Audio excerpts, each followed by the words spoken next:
ओम शांति। 15/5/24। मीठे बच्चे, याद का आधार है प्यार। प्यार में कमी है तो याद एकरस नहीं रह सकती, और याद एकरस नहीं है तो प्यार नहीं मिल सकता। याद का आधार क्या बताया? प्यार में कमी है तो क्या होगा? याद एकरस नहीं होगी, और याद एकरस नहीं है तो प्यार नहीं मिल सकता। प्रश्न है, आत्मा की सबसे प्यारी चीज कौन सी है और उसकी निशानी क्या है? आत्मा को सबसे ज्यादा प्यार किससे है?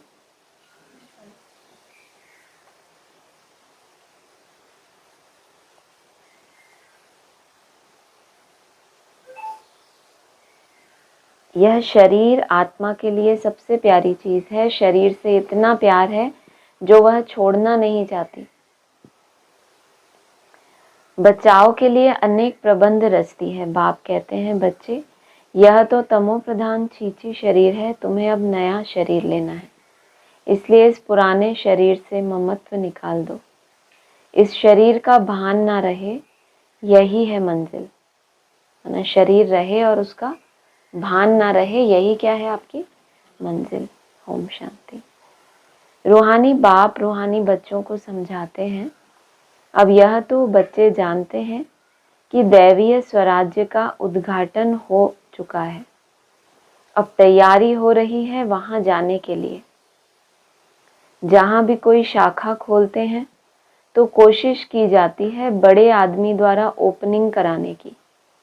तो इस नई दुनिया की दैवी स्वराज्य की ओपनिंग, उद्घाटन किसने किया? बाप ने। और गेट किससे खुलवाते हैं? माताओं के द्वारा। कल क्या बोला था इसके बारे में?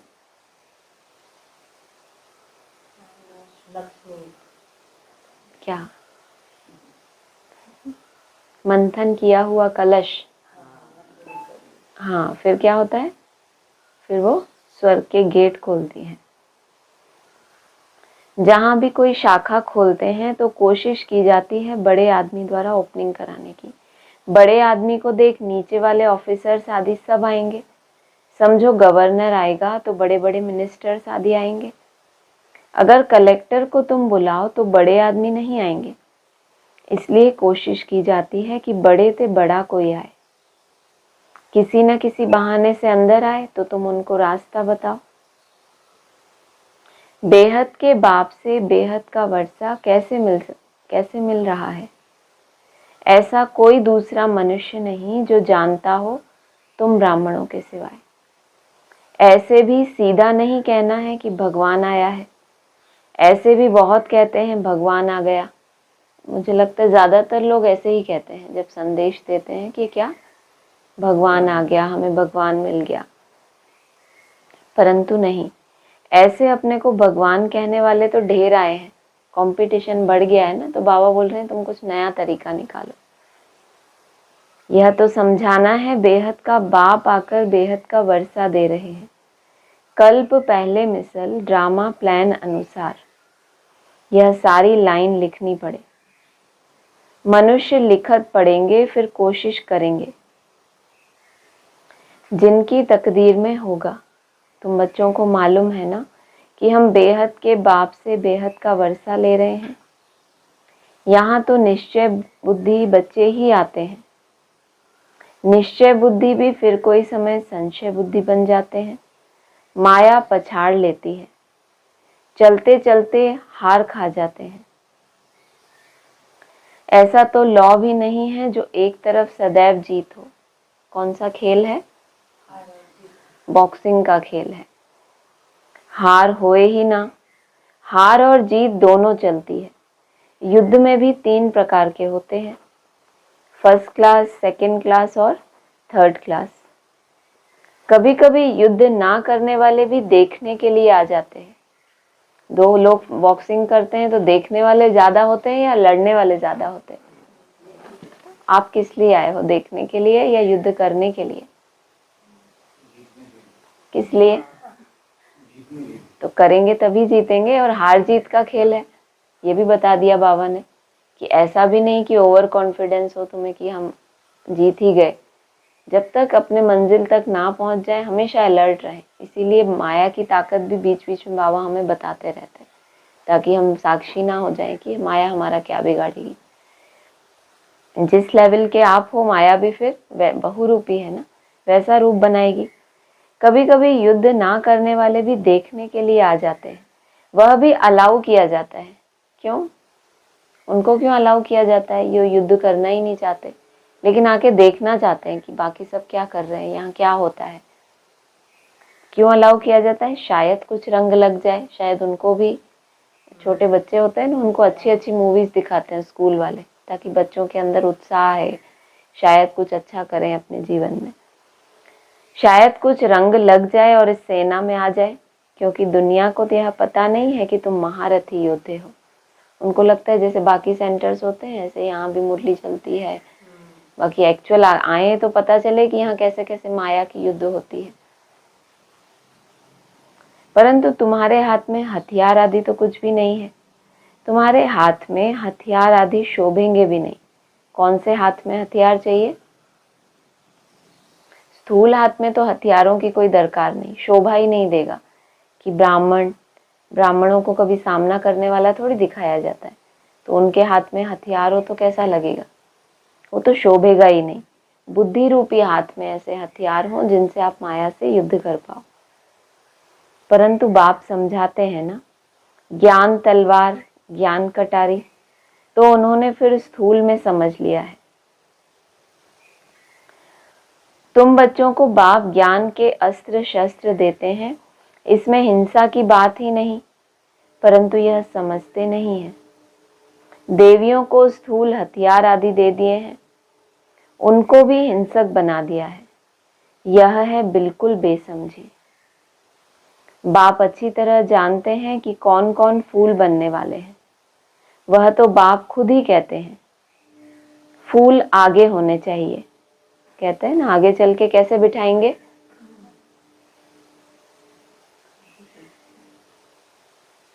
बाबा ने अभी क्या बोला? फूल आगे होने चाहिए। सर्टेन है यह फूल बनने वाले हैं। बाबा को क्या है? एकदम सर्टेन है कि ये फूल बनने वाले हैं, लेकिन बाबा नाम नहीं लेते। क्यों नहीं लेते? क्या होगा नाम ले लेंगे तो, कि ये फूल बनेंगे? हाँ, बाकी सबको क्या लगेगा? नहीं तो और कहेंगे कि हम कांटे बनेंगे क्या? इतनी एक्सेप्टेंस थोड़ी आई है कि बाबा ने बोला और उन्होंने मान लिया। नहीं, क्या बोलेंगे? हम कोई कांटे थोड़ी हैं। लेकिन बाबा तो ये कह रहे हैं, हो सकता है आप प्रोसेस में हैं, अभी कांटे भी नहीं है लेकिन फूल भी नहीं बने, कल ही हो सकते हैं, तो अभी फूल नहीं बने होंगे। बाबा पूछते हैं, नर से नारायण कौन बनेंगे? कौन बनेंगे? हाथ नहीं उठा रहे आप? तो सब हाथ उठाते हैं। यूं तो खुद समझते हैं, अंदर से खुद भी समझते हैं कि जो जास्ती सर्विस करते हैं वो बाप को भी याद करते हैं। एक दो को भी एक दो का पता रहता है ना। हमारे अंदर जो सूक्ष्म कहीं ना कहीं अहम होता है, तो हम स्वीकार नहीं कर पाते कि ये हमसे श्रेष्ठ है। जो श्रेष्ठ है आपके अंदर तो खुद भी समझते हैं कि ये हमसे ज्यादा सर्विस करते हैं, तो जरूर याद भी ज्यादा करते होंगे। यूं तो खुद समझते हैं कि जो जास्ती सर्विस करते हैं वो बाप को भी याद करते हैं। बाप से प्यार है तो याद भी उनकी रहेगी। एक रस तो कोई भी याद कर नहीं सकेंगे। याद नहीं कर सकते इसलिए प्यार नहीं है। प्यारी चीज को तो बहुत याद किया जाता है। बच्चे प्यारे होते हैं तो माँ बाप गोदी में उठा लेते हैं। कभी लौकिक में जब थे, जब अपने बच्चों को मित्र याद करने में कभी मेहनत लगी जिनसे बहुत प्यार था, या उनको भूलना मुश्किल हो जाता है, तो बाबा हमें मिसाल बता रहे हैं, प्यारी चीज को बहुत याद किया जाता है। बच्चे प्यारे होते हैं तो माँ बाप गोदी में उठा लेते हैं। या तो आपका बाप से इतना प्यार हो, या आप इतने प्यारे बनो कि बाप आपको गोदी में उठा ले, तो आपका बुद्धि रूपी पांव देहभान की मिट्टी को टच भी ना करे। गोदी में उठा लिया तो ऊपर आ गए ना। उसके बाद गोदी के बाद कहाँ बिठाते हैं? कभी आपने ऐसे नहीं देखा कंधे पे बिठाते हैं? बच्चे रिस्पॉन्सिबल बन जाते हैं ना, तो कहते हैं हाँ कंधे से कंधा मिला के चलता है, बाप की तरह रिस्पॉन्सिबल हो गया। तो कंधे पे भी तो बिठाते हैं ना, और उसके बाद एकदम सर पे, कि तो बाप समान ही हो गए। तो माँ बाप गोदी में उठा लेते हैं। छोटे बच्चे भी फूल हैं। छोटे माना हाँ, वो भी छोटे हैं। चलो नए नए तो बहुत आते रहते हैं, तो वो सब फूल थोड़ी है, उनमें कांटे भी तो होते हैं। हम नए नए ज्ञान में आते हैं तो एकदम फूल थोड़ी होते हैं। छोटा माना जिनमें इनोसेंस है, जिनका अंदर इनोसेंस। छोटा बच्चा कैसा होता है? बाबा कहते हैं कृष्ण को महात्मा कहते हैं। फिर जब नारायण बना तो कुछ ग्रेड कम कहेंगे। छोटा है तो उसमें कोई विकार नहीं है, उस हिसाब से। जैसे तुम बच्चों की दिल होती है शिव बाबा के पास जाएं, वैसे छोटे बच्चे भी खींचते हैं। तुम्हारी दिल होती है कि हम बाप के पास जाएं, और छोटे बच्चे इनोसेंट इतने हैं, बाप की दिल होती है इनको गोद में उठा के प्यार करें। वैसे छोटे बच्चे भी खींचते हैं। झट बच्चे को उठाए, गोद में बिठाएंगे, प्यार करेंगे। लौकिक का कायदा है ना, कोई प्यारा सा बच्चा आपके पास सामने खड़ा हो जाए, भले वो आपका बच्चा नहीं है, किसी का भी हो, आपको प्यार आता है कि नहीं? क्यों आता है प्यार? कोई विकार नहीं होता। हाँ, क्योंकि हमारे अंदर विकार है। जो चीज हमारे पास नहीं है और किसी दूसरे के पास हो तो आपको आकर्षित करेगी ना। मान लो आपको कोई गाड़ी बहुत अच्छी लगती हो और दूसरे के पास हो, पड़ोसी के यहाँ खड़ी रहे, तो बार बार देखोगे ना कि मेरे पास नहीं है, खींचेगी वो चीज। बच्चे के अंदर वो विकार नहीं है तो वो आकर्षित करता है। झट बच्चे को उठाए, गोद में बिठाएंगे, प्यार करेंगे, है ना। एक बार वो छोटे बच्चे हम बन जाए, फिर ये बाबा हमको, फिर हमें बाबा को खींच खींच के याद करने की जरूरत नहीं है। बाबा हमें गोद में उठा के प्यार करेंगे। यह बेहद का बाप तो बहुत प्यारा है। आपको नहीं पता?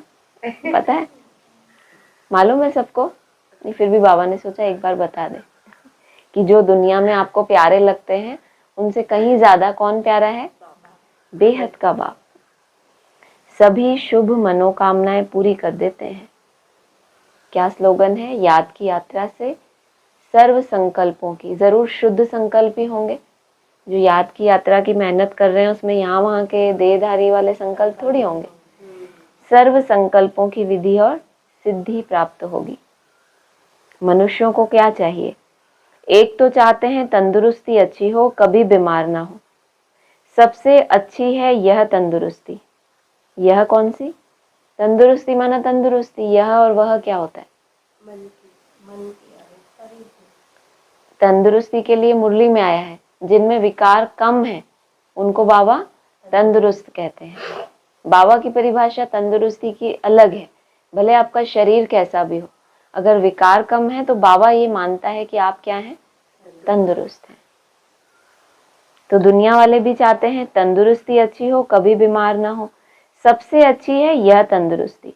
तंदुरुस्ती अच्छी हो परंतु पैसे ना हो तो वह तंदुरुस्ती भी क्या काम की? विकार कम है, इसका मतलब जितना चाहे पुरुषार्थ कर सकते हैं, लेकिन वो समझ ही नहीं है। कैसे? कोई ज्ञान ही नहीं है, पैसे ही नहीं है कि धनवान हो और ज्ञान रत्न नहीं है, तो क्या पुरुषार्थ करेंगे? जितनी ज्ञान की गहराई होगी उतना क्या हो, योग भी बैक अपनी सीधी रखनी है, उतना योग कैसा होगा? रिफाइन। पैसे ना हो तो वह तंदुरुस्ती भी क्या काम की? फिर चाहिए धन। पहले क्या चाहिए? तंदुरुस्ती, उसके बाद चाहिए धन। तो ज्ञान शेरनी का दूध है, सोने का बर्तन चाहिए, तो बुद्धि रूपी पात्र सोने का होगा तो उसमें ज्ञान रतन ठहरेंगे। तो पहले वो पात्र कैसा हो? बिना विकारों का, निर्विकार, ताकि मन तंदुरुस्त। बाप कहते हैं तुमको हेल्थ और वेल्थ दोनों ही मिलनी है जरूर। यह कोई नई बात नहीं है, यह तो बहुत पुरानी, बहुत बहुत पुरानी बात है। तुम जब जब मिलेंगे तो ऐसे ही कहेंगे, बाकी ऐसा नहीं कहेंगे कि लाखों वर्ष हुए या पद्मों वर्ष हुए। नहीं, तुम जानते हो यह दुनिया नई कब होती है, पुरानी कब होती है। हम आत्माएं नई दुनिया में जाती हैं, फिर पुरानी दुनिया में आते हैं। नई दुनिया में पुरुषार्थ करके जाते हैं और पुरानी में गिरते गिरते अपने आप ही आ जाते हैं। कोई हम मेहनत नहीं करते कि चलो अब टाइम हो गया पुरानी दुनिया में चले, नई दुनिया में जाते हैं, माना आपको स्पेशल उसके लिए पुरुषार्थ करना पड़ता है। तुम्हारा नाम ही रखा है ऑलराउंडर। पुरानी दुनिया में, नई दुनिया मेरी है तो पुरानी भी मेरी है ना। सारी दुनिया में मेरे बच्चे हैं, ये भी बोला था मुरली में। नई दुनिया में भी बाप के बच्चे हैं और पुरानी दुनिया में भी बाप के बच्चे हैं। तो तुम्हारा नाम ही क्या रखा है?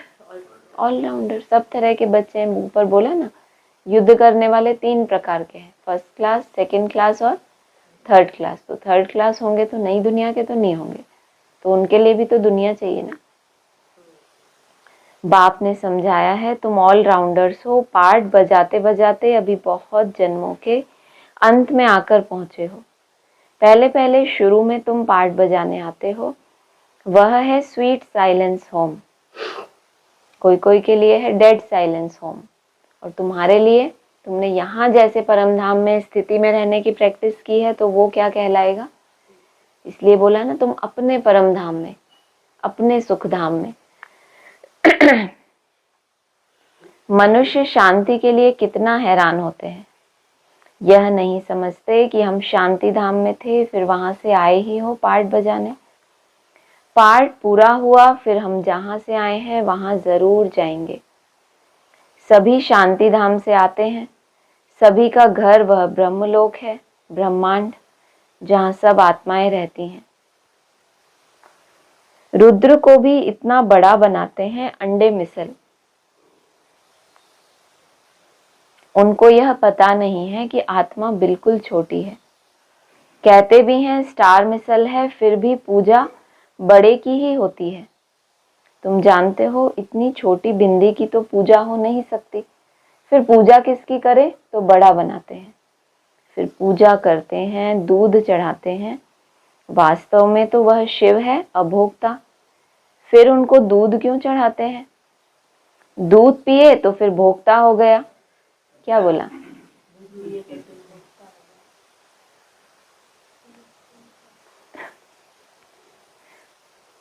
यह भी एक वंडर है कि जो अभोक्ता है वो बिंदी है, कितना छोटा है, उसका बड़ा सा रूप बनाते हैं अंडे मिसल, शिवलिंग। फिर क्या करते हैं? और पूजा करते हैं। अब वास्तव में तो वह शिव है, अभोक्ता। फिर उनको दूध क्यों चढ़ाते हैं? दूध पिए तो फिर भोक्ता हो गया। यह भी एक वंडर है। सब कहते हैं वह हमारा वारिस है, हम उनके वारिस हैं, ऐसा सब कहते हैं। जो उस कैटेगरी के होंगे वो सबकी ऐसी बोलते हैं ना। नई दुनिया की जो फैमिली है, कम से कम 20 सबके अंदर एक ही होता है, पुरुषार्थ नंबर 1। क्योंकि हम उन पर फिदा हुए हैं। कब कहे जाएंगे वारिस? जब उस पर स्वाहा, माना सिवाय उसकी सेवा के कुछ बचा ही नहीं। जीवन ही क्या हो गया? सेवा अर्थ हो गया। सब कहते हैं वह हमारा वारिस है, हम उनके वारिस हैं, क्योंकि हम उन पर फिदा हुए हैं। जैसे बाप बच्चों पर फिदा हो, सारी प्रॉपर्टी उनको दे, खुद वानप्रस्थ में चले जाते हैं। जैसा बाप का जीवन, बाप क्या क्या कर्तव्य करते हैं, अभी क्या बताया? हेल्प। तो बच्चे भी वारिस कब कहे जाएंगे? जैसे साकार बाप है, सारा जीवन बच्चों की सेवा अर्थ लगाया ना, अपना लौकिक का कुछ भी निभाया क्या? अर्पण। सारा जीवन बाप का किसके लिए अर्पण हुआ? माला को तैयार करने, माला के मनकों को आगे बढ़ाने। तो हम वारिस कब कहलाएंगे? हाँ, जैसे बाप बच्चों पर फिदा हो, सारी प्रॉपर्टी उनको दे, खुद वानप्रस्थ में चले जाते हैं। यहाँ भी तुम समझते हो बाबा के पास हम जितना जमा करेंगे वह सेफ हो जाएगा। गायन भी है, किन की दबी रहेगी धूल में। तुम बच्चे जानते हो कुछ भी रहता ही नहीं है, सब भस्म हो जाना है। ऐसे भी नहीं है, समझो एरोप्लेन गिरते हैं, विनाश होता है तो चोरों को माल मिलता है। कौन सा एरोप्लेन गिरता है? कौन सा एरोप्लेन गिरता है? एरोप्लेन क्या करता है? अरे एरोप्लेन की क्या विशेषता है? बस बैठना ही आया, करता क्या है? हाँ, तो यहाँ कौन सा एरोप्लेन है? आत्मा रूपी, आत्मा एरोप्लेन है ना।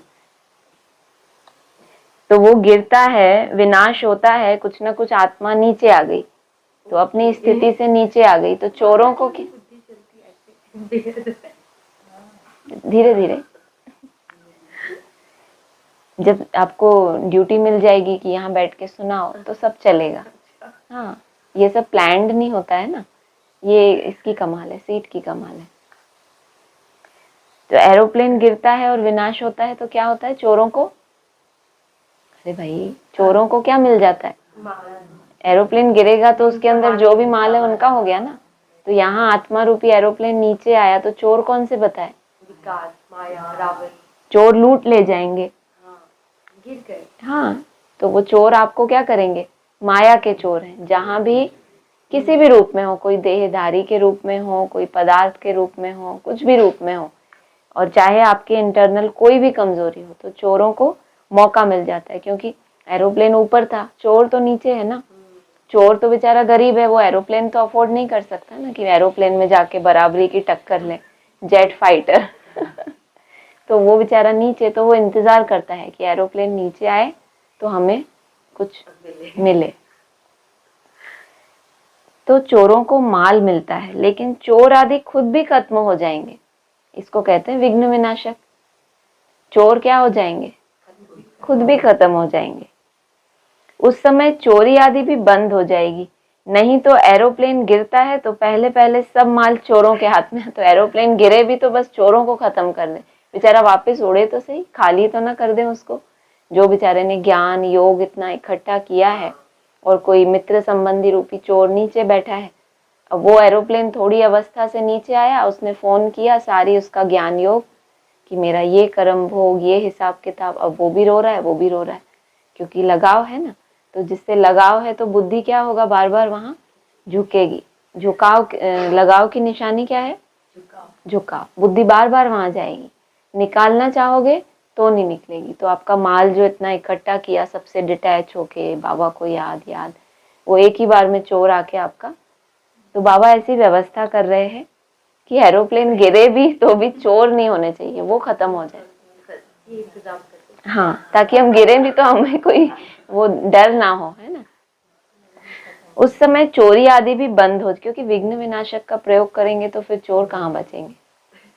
नहीं तो एरोप्लेन गिरता है तो पहले पहले सब माल चोरों के हाथ में आता है, फिर वहां ही जंगलों में माल छिपा देते हैं, सेकंड में काम कर लेते हैं। कितने फास्ट हैं देखो। अनेक प्रकार की चोरी के काम करते हैं, कोई रॉयल्टी से, कोई अनरॉयल्टी से। कोई की चोरी क्लियर दिखती है और कोई चोरी कैसी होती है? बहुत सूक्ष्म, अंदर ही अंदर आपकी ही कोई कमजोरी आपके ही पास है, लेकिन आप उसको ढकते रहते हो कि नहीं है, मैं ठीक हूँ, इनको ठीक होना चाहिए, मेरा कुछ नहीं है। तो ये क्या हो रहा है? वो बाहर वाला चोर तो छोड़ो, मित्र संबंधी वाला, वो क्या हो गया? फिजिकल, जो बाहर वाला चोर। ये रॉयल वाला चोर कहाँ पे है? अंदर। क्योंकि खुद से तो आपको सबसे ज्यादा प्यार है, ये शरीर से प्यार है, लेकिन वो स्व जो आत्मा है उससे भी तो प्यार है ना। हर एक को अपनी समझ से प्यार होता है कि नहीं? जब भी तो बाबा हमें क्यों सिखाते हैं, बालक सो मालिक बनो, बालक बनो। मेहनत है बहुत बालक बनने में। दूसरा कोई राय दे और आपको वो सही ना लगे तो भी उसको मानना, क्योंकि हमें अपनी राय से कितना प्यार होता है। हम जो बोल रहे हैं वो सही, दूसरा क्यों नहीं सही? उसके पास मन बुद्धि नहीं है क्या? तो ये जो हमारा सूक्ष्म अहंकार है, ये है रॉयल वाला चोर। ये अंदर ही अंदर हमारे योग बल को खत्म कर देता है। फिर हम सोचते ही रह जाते हैं, खुशी क्यों नहीं रह रही, हमारी अवस्था क्यों डाउन। कारण कोई नहीं है, ना कोई मित्र संबंधी का फोन आ रहा है, ना आपका कहीं लगाव जा रहा है, एकदम फ्री हो, आपका कोई ऐसा है नहीं, लेकिन महसूस करते हो, क्योंकि उस मैं को अभी आपने त्यागा नहीं है कि मैं कुछ भी नहीं, जो बाबा बोले वही मेरी समझ, मेरी अपनी कोई समझ नहीं। तो इतना खुद को मिटाना मतलब राख बन जाना। कोई मरता है तो उसके बाद भी कितनी प्रोसीजर है।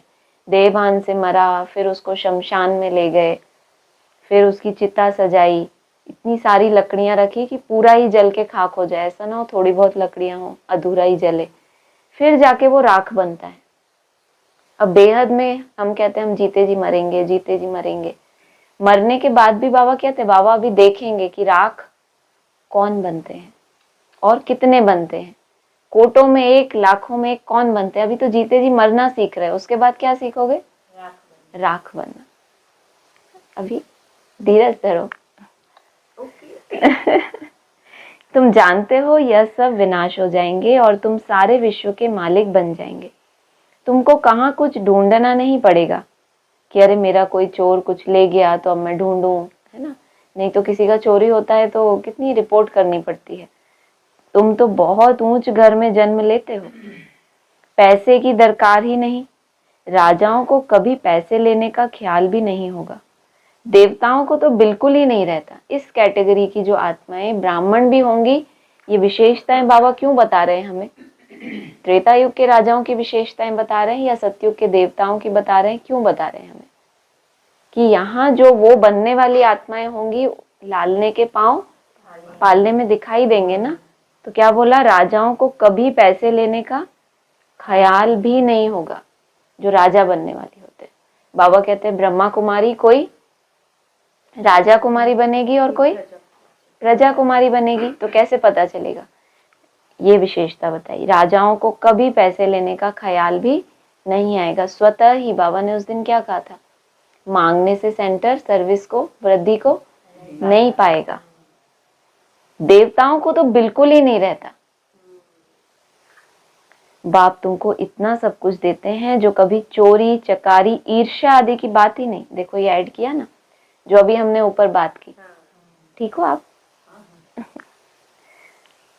पहले क्या बात की थी? चोरी चकारी। तो ये तो बाहर के चोर हो गए। और ये ईर्ष्या कौन सा चोर है?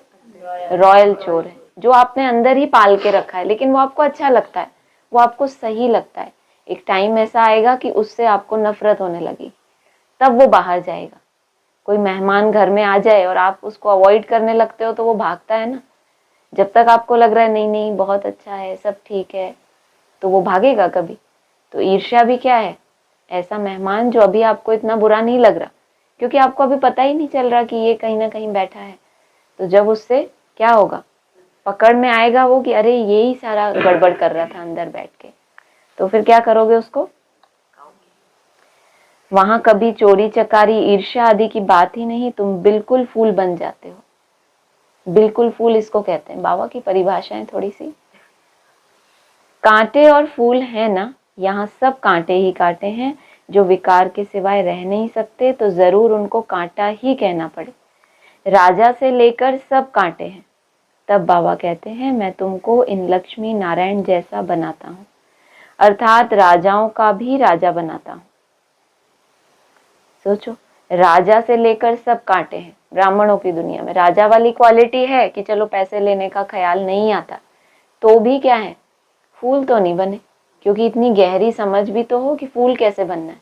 चलो किसी से कुछ मांगते नहीं, लेकिन इसका मतलब ये थोड़ी है किसी को दुख नहीं देंगे या विकारों से छूट गए। एक क्वालिटी वो थी कि चलो भाई रॉयल है, लेकिन राजा से लेकर सब कांटे हैं। तब बाबा कहते हैं मैं तुमको इन लक्ष्मी नारायण जैसा बनाता हूँ, अर्थात राजाओं का भी राजा। वो जो राजाएं हैं उनके भी तुम राजा। वो हो गए राजा और तुम हो गए देवताएं। दो कैटेगरी बताई ना। यह कांटे फूलों के आगे जाकर माथा झुकाते हैं। ये अच्छा काम करते हैं। कांटे क्या करते हैं? माथा झुकाते हैं। जब रियलाइज करेंगे तो फिर क्या करेंगे? झुकेंगे। यह लक्ष्मी नारायण तो समझदार है ना। यह भी बाप ने समझाया है। सतयुग वालों को महाराजा, त्रेता वालों को राजा कहा जाता है। बड़े आदमी को महाराजा, छोटे आमदनी वाले को राजा कहेंगे। कितनी छोटी छोटी बातें बाबा हमें समझाते हैं। सतयुग वाले को महाराजा, और आप कैसे समझेंगे इस बात को? अरे भाई उल्टी सीढ़ी चढ़ोगे तो त्रेता युग में पहुंचोगे, सतयुग में पहुंचोगे। तो त्रेता युग तक ही पहुंच पाए तो राजा की स्टेज हुई ना, 14 कला। और उससे ऊपर पहुंच गए महाराजा, और उससे ऊपर पहुंच गए तो हैं चक्रवर्ती राजा। ये कहाँ से आ गया? महाराजा के बाद राजा, कलातीत। ऊपर ही हो गए ना सबसे। छोटे आमदनी वाले को राजा कहेंगे, महाराजा की दरबार पहले होगी। मर्तबे तो होते हैं ना, आप कौन सी दरबार में हो? राजा की दरबार, महाराजा की दरबार, प्रिंस की दरबार कहाँ पे? महाराजाओं की दरबार पहले तैयार होती है। मर्तबे तो होते हैं ना। कुर्सियां भी नंबरवार मिलेंगी, वहां नीचे नहीं बैठना पड़ेगा आपको, कुर्सियां भी नंबरवार मिलेंगी। समझो ना आने वाला कोई आ जाता है तो भी पहले कुर्सी उनको देंगे, नहीं आने वाला था तो बाबा ने कहा कि नहीं आ गया तो भी कुर्सी उनको देंगे, कोई कारण है ना, इज्जत रखनी होती है। तुम जानते हो हमारी माला बनती है, अपना शांति धाम, अपना सुख धाम, हमारी माला तुम्हारी माला। कहते हैं मेरा तेरा से छूटो। अव्यक्त वाणियां क्या समझाती है हमें? हमें बाबा के ऊपर भी कुछ हमें वो केस करना चाहिए, ये क्यों हमें दो दो बातें समझाते, या हमारी समझ में कमी है, क्या है? नहीं, ये दो दो बातें नहीं लग रही, हमारी माला तुम्हारी, क्यों? बाप को तो सबको एक दृष्टि से देखना चाहिए ना, तो मुरली में ऐसा क्यों भेद करते हैं? तुम ये धर्म वो धर्म, कितनी गलत बात है। नहीं आपको ऐसा? ठीक है बाबा जो बोले, हाँ बाबा है ना, इसलिए बाबा को सब माफ है। यह भी तुम बच्चों की ही बुद्धि में है। कोई कोई बच्चे हैं जिनकी बुद्धि में ये रहस्य है और किसी की बुद्धि में नहीं है। जिनकी बुद्धि में नहीं बैठती है बात, तब तक क्वेश्चन उठते रहते हैं। इसलिए बाबा क्या कहते हैं, बहुत अच्छा, जब तक कोई बात का पूरा पता ना हो, आपको समझ नहीं आई, बाकी के समझ में आई, जब तक किसी बात का पूरा पता ना हो तब तक कोई संकल्प नहीं चलाने चाहिए। नुकसान किसका है? ये समझो कि मुझे अभी समझ नहीं आ रहा, शांत मन से भी। अंतर्मुखी वह है जो व्यर्थ संकल्पों से मन का मौन रखता है। मन में अगर चलता रहेगा तो वाचा में तो आएगा ही आएगा, उसके लिए कोई दूसरा रास्ता नहीं है। जो चीज अंदर भर गई है तो बॉडी तो उसको बाहर, जैसे बॉडी कचरे को बाहर करती है, तो मन के अंदर भी कुछ ज्यादा ओवर हो जाता है तो वो मुख से निकलेगा। तो जब तक ये मत सोचो कि हमने जो निर्णय ले लिया, हमने जो कंक्लूड किया है वो ही फाइनल सच्चाई है। अपने आप को और क्या बनाओ, बेहद का बनाओ कि अभी मुझे पूरा समझ नहीं आया, अभी मुझे अपने आप को और पुरुषार्थ में आगे बढ़ाना है। तो जो आज नहीं समझ आ रहा कल मुझे भी समझ में आएगा। तो अपने आप को विशाल बनाना है। रुद्रमाला उठाकर फेरते रहते हैं, तुम भी फेरते थे ना, अनेक मंत्र जपते थे। बाप कहते हैं यह भी भक्ति है। यहाँ तो एक को ही याद करना है बाप खास कहते हैं मीठे मीठे रूहानी बच्चों, भक्ति मार्ग में देह अभिमान के कारण तुम सबको याद करते थे, अब मामेकम याद करो। एक बाप मिला है तो उठते बैठते बाप को याद करो तो बहुत खुशी होगी।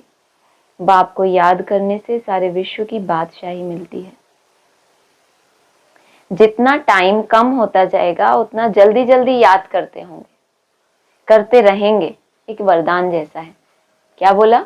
जितना उतना क्या होगा? ये पॉइंट तो कोई भूलना नहीं चाहिए, सबको ही रिपीट करना है। जितना टाइम कम होता जाएगा उतना जल्दी जल्दी क्या करेंगे? याद करते रहेंगे।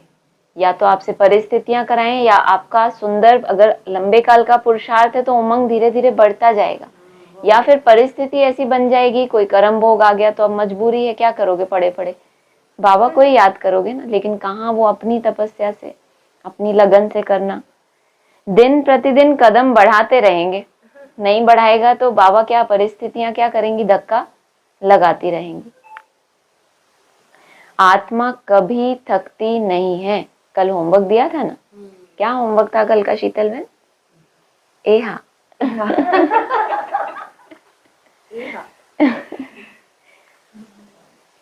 अभी आत्मा कभी थकती नहीं है। थकने को लेके कल हमने कुछ होमवर्क दिया था, आपको याद है? कुछ हेल्प?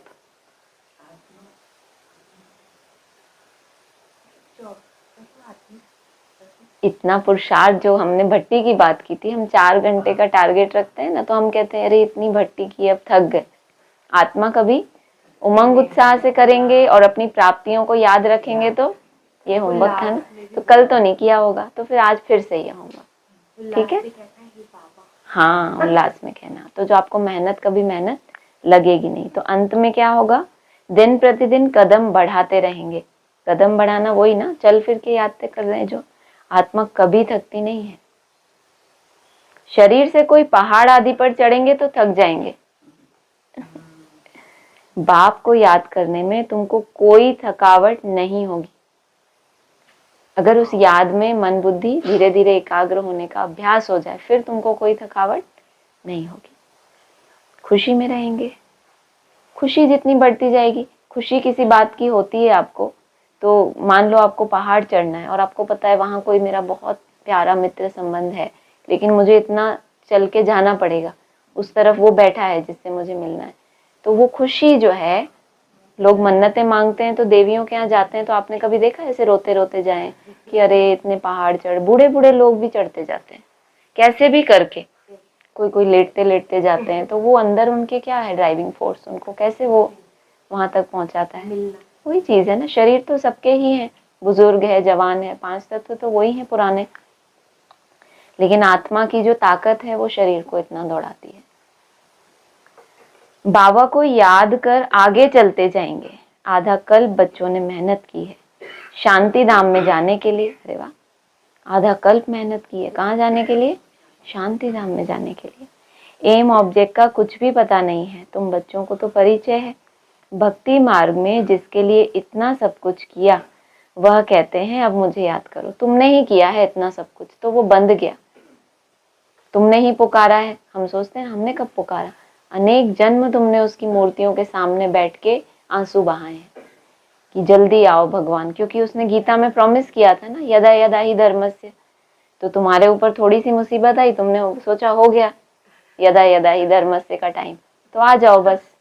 उसके हिसाब से हुआ नहीं था, क्योंकि जिसके तन में बैठ के उसको वो फिराना है, अभी वो तो बोले, उस दिन बोला था ना, रथ मिल गया तो बाप भी आ गया, बोला था। हाँ, उसके आगे लाइन थी कि ये जवाहरी था, इसको लगा वो रत्नों के आगे ये क्या रत्न है, ये तो कुछ भी नहीं है, तो फेंक दिया। तब बाप को रथ मिला। इसमें भी तो आया ना, जैसे बाप अपना सब कुछ छोड़ के बच्चों के लिए सरेंडर, ऐसे बच्चे भी जब ऐसे हो जाते हैं और कुछ नहीं, केवल बाप। तो ब्रह्मा बाबा ने ऐसा ही किया था ना, फॉर एग्जाम्पल। जब तक वैराग नहीं आया तब तक बाप को रथ नहीं मिला। 36-37 में थोड़ी प्रवेशता हुई थी। मुरलियां जब पढ़ना शुरू की हैं तब से ही मानते हैं ना कि भाई प्रवेशता है। जब तक रथ को वैराग्य ना आए तब तक बाप को जैसे रथ मिला ही नहीं।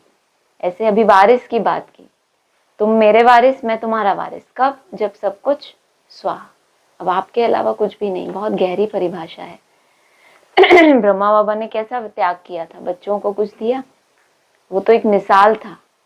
तब बाबा ने कहा बाप को रथ मिला, माना पहले रथ ऐसा होना चाहिए ना तैयार कि बाप आके सवारी करे। वो सब तैयार नहीं, कम से कम लौकिक दुनिया से वैराग्य तो आया। तो आगे भी देख लो, तीनों ही मूर्तियों का देख लो, पहले से ही वैराग आया या बाद में आया? जीवन कहानी तो जानते हो ना। तो बाप को रथ मिलता है जिसको वैराग आ जाए। तो अगर ऐसा है तो फिर तैयारी करनी चाहिए, रथ को तैयार करो अपने अपने। तो एम ऑब्जेक्ट का कुछ भी पता नहीं, तुम बच्चों को तो परिचय है। भक्ति मार्ग में जिसके लिए इतना सब कुछ किया, वह कहते हैं अब मुझे याद करो। तुम ख्याल करो बाबा ठीक कहते हैं या नहीं। हाय कितना निरंकारी बाप है, वो बाप भगवान है और तुमसे कह रहा है मैं ठीक बोल रहा हूं ना। सोचवा ए हाँ ठीक बोल रहे हैं बाबा। किसी को इसमें अपनी हाँ ना बोलना है या नतमस्तक हो जाना है इस लाइन के ऊपर। बाबा ठीक कहते हैं या नहीं? क्यों बाबा हमें निरहंकारी बन के दिखाते हैं? ताकि हम भी ऐसे बने। हमारी तो कुछ भी वैल्यू नहीं है, तो भी हम अपना मैंपन को ऊपर रखते हैं कि मैं जो बोलूं वैसा हो। नहीं, बाबा इतना सुंदर हमें ज्ञान समझा रहे, फिर कहते हैं बाबा ठीक कहते हैं या नहीं। सोचो आप। वह तो समझते हैं पानी से ही पावन हो जाएंगे। पानी तो यहाँ भी है। क्या यह गंगा का पानी है? नहीं, यह तो बरसात का इकट्ठा किया हुआ पानी है, झरनों से आता ही रहता है। उनको गंगा का पानी नहीं कहेंगे। गंगा कहाँ से आई थी? महादेव की जटाओं से गंगा आई, और यहाँ तो बरसात से छोटे छोटे बादल होते हैं ना, वो सागर से भर जाते हैं, उन्होंने बरसाई, वो इकट्ठा कर लिया, लो भाई हम भी ज्ञान गंगा है। कहाँ से आती है वो एक्चुअल वाली गंगा? वो तो महादेव की जटाओं से आती है, उनको महादेव से लेना देना नहीं। वो कहते महादेव तो होता ही नहीं, तो तुम्हारे लिए गंगा भी नहीं है, तुम्हारे लिए वो ठीक है, वो बरसात का इकट्ठा किया हुआ पानी और झरने, उनसे प्यास बुझाते रहे ना। उनको गंगा का पानी नहीं कहेंगे, कभी बंद नहीं होता। कौन सा पानी? गंगा का जो पानी प्रवाह है नदियों का, अविनाशी बताई जाती है ना, कभी बंद नहीं होता, यह भी कुदरत है। बरसात तो कभी आएगी, बंद हो जाएगी ना। ये बादल हैं जो भर रहे हैं सागर से, बरसेंगे, फिर उनकी अपनी भी तो अवस्था है, खाली हो जाएंगे। और गंगा आ कहाँ से रही है? महादेव की जटाओं से। तो वो, हाँ, बाबा ने बोला इस ज्ञान का क्या है, इसका तुम शास्त्र ही नहीं बना सकते, ये इतना अथाह है, इतना विशाल है।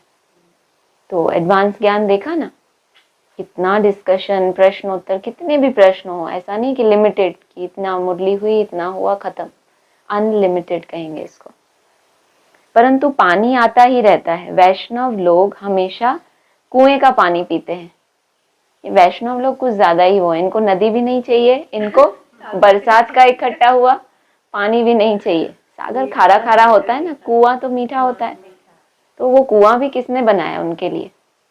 मानसरोवर भी कहाँ जैसे कहाँ है, कितनी हाइट पे है, कैसा तालाब ही है ना, तालाब मतलब गहरा गहरा तालाब, मतलब कुएं जैसा ही हो गया। वैष्णव लोग हमेशा कुएं, ये सब बातें मुरली में बताने का, एक तरफ हमको परम धाम जाना है, पाप विनाश करने, बाप को याद, फिर वैष्णव लोग क्या करते हैं, हमें उससे क्या लेना देना नहीं।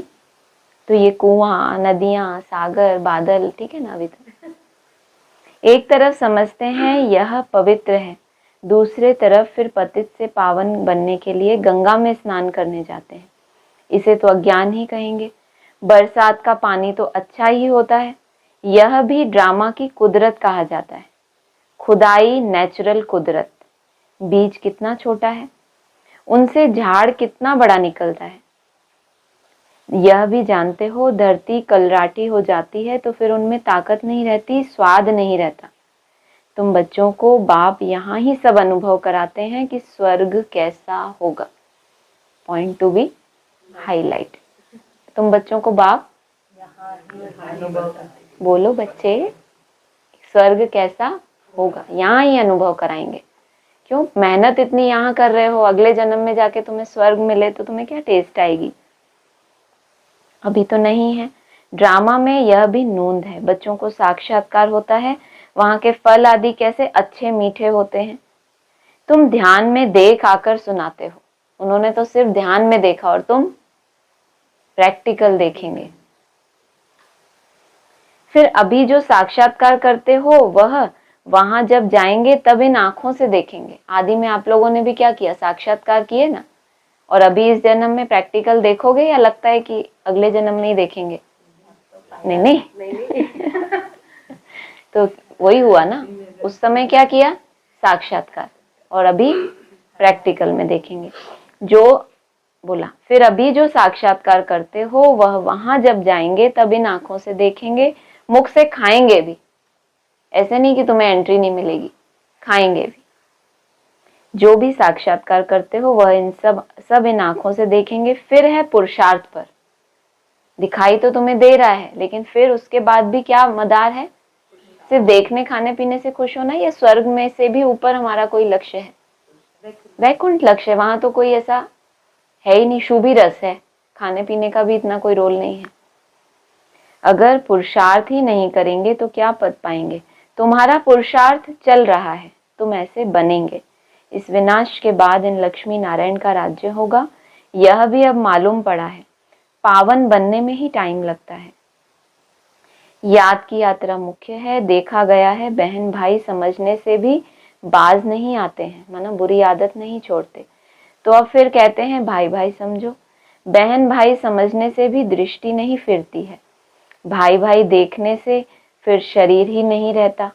हम सब आत्माएं हैं, शरीर नहीं है। जो कुछ यहाँ देखने में आता है वह तो विनाश हो जाएगा। यह शरीर छोड़कर तुमको अशरीरी होकर जाना है। तुम यहाँ आते हो ही आते ही हो सीखने के लिए कि हम यह शरीर छोड़कर कैसे जाएं। शरीर छोड़ना भी सीखना होता है। सुसाइड करना सीखना है, क्या सीखना है?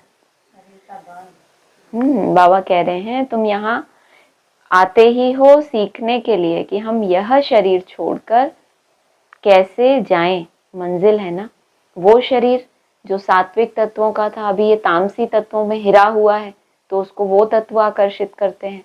तो अभी इसको सात्विक बनाना है, तो इसको वैसी रूपरेखा, तो इस शरीर के क्या क्रेविंग्स कहो, इच्छाएं कहो, उनको छोड़ना पड़ता है ना। तो आते हो सीखने के लिए रोज रोज कि हम कैसे शरीर को छोड़ें।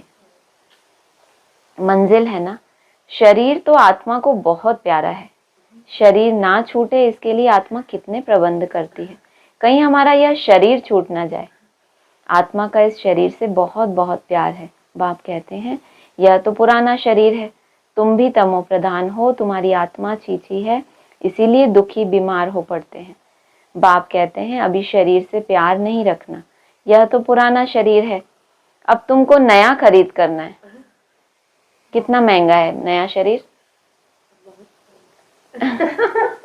बहुत महंगा है। एकदम भूखा प्यासा, उसको कुछ नहीं मिलता तो भी महंगा है। हाँ, इसको छोड़ने में बहुत मेहनत है। वो तो नया शरीर तो बन ही जाना है, पुराने से ममत्व निकले, बस इतनी ही मेहनत है।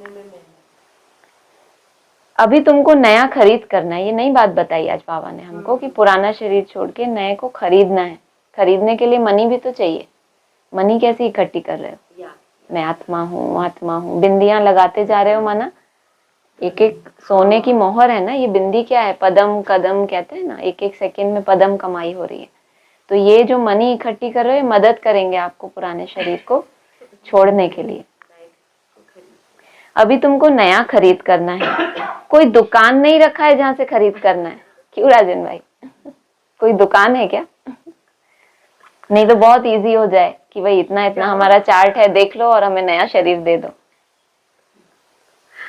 कोई दुकान नहीं रखा है जहां से खरीद करना है। बाप कहते हैं मुझे याद करो तो पावन बन जाएंगे, फिर शरीर भी तुमको पावन मिलेगा, 5 तत्व भी पावन बन जाएंगे, मिल जाएंगे नहीं अगले जन्म में, यहाँ ही पावन बन जाएंगे।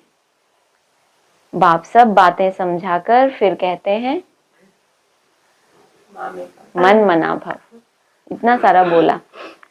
अच्छा, मीठे मीठे सिक्की लदे बच्चों प्रति माता पिता बाप दादा का याद प्यार, गुड मॉर्निंग। रूहानी बाप की रूहानी बच्चों को नमस्ते, रूहानी बच्चों की रूहानी बाप दादा को नमस्ते। सारा आप लोग सुना रहे हो या ये भी सुनना है? सुनना है। पहला है शिव बाबा के हम वारिस हैं, वह हमारा वारिस है। ये तो साल की बात है। हम उसके वारिस और वो